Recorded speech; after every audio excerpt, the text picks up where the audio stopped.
السلام عليكم، مرحبا بكم معايا في قناه سميرة الحميدي. بالنسبه للفيديو ديال اليوم فهو عباره على فيديو تعاون مع قناه طبخ ليلى اللي غادي نقدموا فيه جوج افكار ديال اللومشه او الكاسكروت. فبالنسبه للقناه ديالي او انا غادي نقدم لكم لي دونات كيجيو لذاذين وخفافين وما كيشربوش الزيت نهائيا. وبالنسبه قناه طبخ ليلى فهي غادي تقدم لكم كيكه بالشوكولات كتجي رائعه ولذيذه وخفيفه. الا بغيتوا تعرفوا على طريقة تحضير هاد الكيكة فغادي نوضع الرابط اسفل الفيديو أو في صندوق الوصف. نتمنى ان هاد افكار ديال هاد يعني اللمجة ينالوا اعجابكم، وغادي نستمروا مع وصفة اليوم اكيد اللي هي عبارة على لي دونات. فنبداو على بركة الله.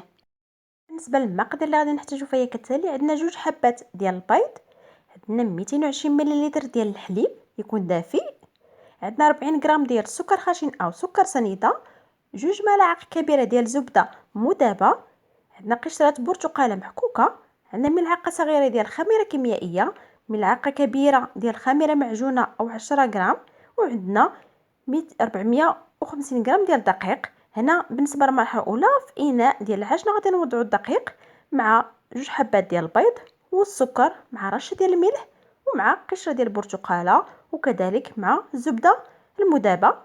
وهنا غادي نضيفوا الخميره المعجونه الاكيد اللي كنخلطوها مع حليب دافئ حتى كتذوب، ثم كنضيفوها للخليط. وهنا غادي نخلطوا الكل اما باستعمال العجانه او فقط انكم يعني تستعملوا اليد ديالكم باش تعجنوا. ثم هنا غادي نبداو في اضافه ديال الخميره الكيميائيه، ثم غادي نبداو نضيفوا الحليب او حليب دافئ، وحنا كنستمروا في العجن.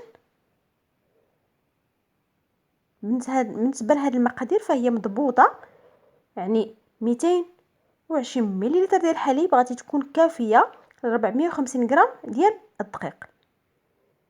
ثم هنا غادي نستمروا في العجن على هذا الشكل حتى كنحصلوا على واحد العجينه كتلصق على هذا الشكل. كما كتلاحظوا فهي كتهبط، ولكن كتهبط ثقيله، اي ما تكونش كتهبط ما تكونش زعما خفيفه بزاف. يعني هذا هو القوام اللي حاولت انني نوضحه لكم مزيان. ثم للاكيد فاحنا غادي نحاولوا اننا نغلفوا الاناء ديالنا وغادي نخليو العجينه تخمر او حتى كيتضاعف الحجم ديال العجينه تماما. هنا بعد ما خمرت العجينه كتلاحظوا الشكل ديالها. هنا غادي نحاول انني نفرغ الهواء اللي في الداخل ديال العجينه باش نرجعها للحجم ديالها الاصلي. نحاول انني نعجنها فقط واحد شويه باش كنحيد منها داك الهواء اللي في العجينه. وهنا غادي نرش بالدقيق، ثم هنا غادي نخدم بنص كميه ديال العجين باش يسهل انني نتحكم فيها. ودائما هنا غادي نرش سطح العمل بشويه ديال الدقيق باش نتفادى انها تلتصق. ثم هنا بواسطه الدلاك غادي نحاولوا اننا ندلكوا العجينه، والسمك ديالها يعني ما تكونش رقيقه بزاف ولا غليظه بزاف. يعني هذا السمك كما كتلاحظوا غنحاول انني نقلبها، ودائما مع الرش بالدقيق باش نتفاداو انها تلتصق. انا غنحاول انني ندلكها، ثم هنا بالطبع فاحنا غادي نقطعوها بمرشم دائري على هذا الشكل.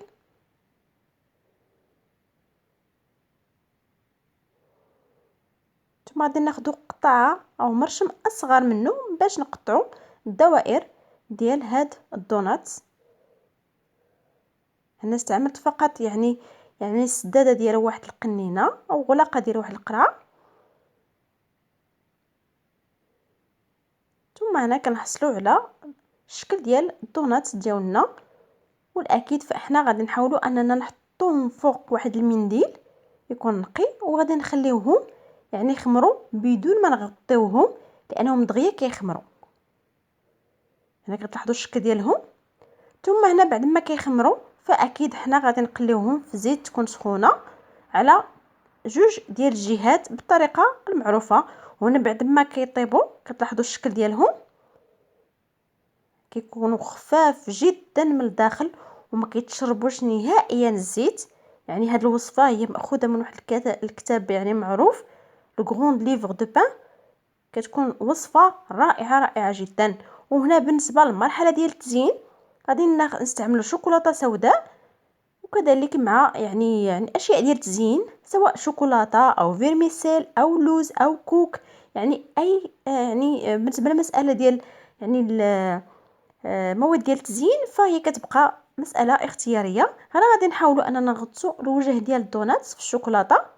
هنا بالنسبه للشوكولاته الا لاحظتوا انكم ذوبتوه وكان باقي ثقيل فممكن انكم تضيفوا شويه ديال الزيت.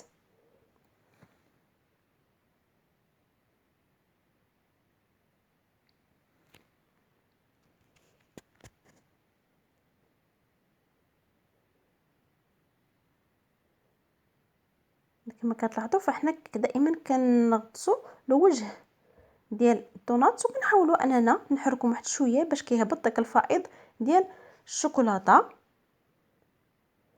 ثم كنزينوا بالاشياء اللي كتكون عندنا متوفره.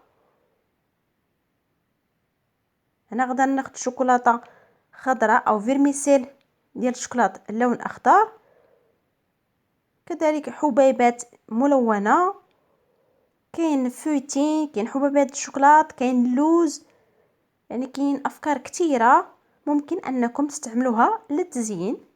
وهنا كما كتلاحظوا الشكل ديالها بعد التزيين. ثم هنا نفس الشيء غادي نعمل نفس العمليه بالنسبه للدونات. اي الا كنا بغينا نستعملوا الشوكولاته البيضاء كذلك كندوبوها، كنضيفوا لها واحد شويه ديال الزيت باش تولي خفيفه، واكيد كنغطسوا الوجه ديال الدونات في الشوكولاته البيضاء. ثم من بعد فحنا كنزينوا بهذه الطريقه اللي كتلاحظوا.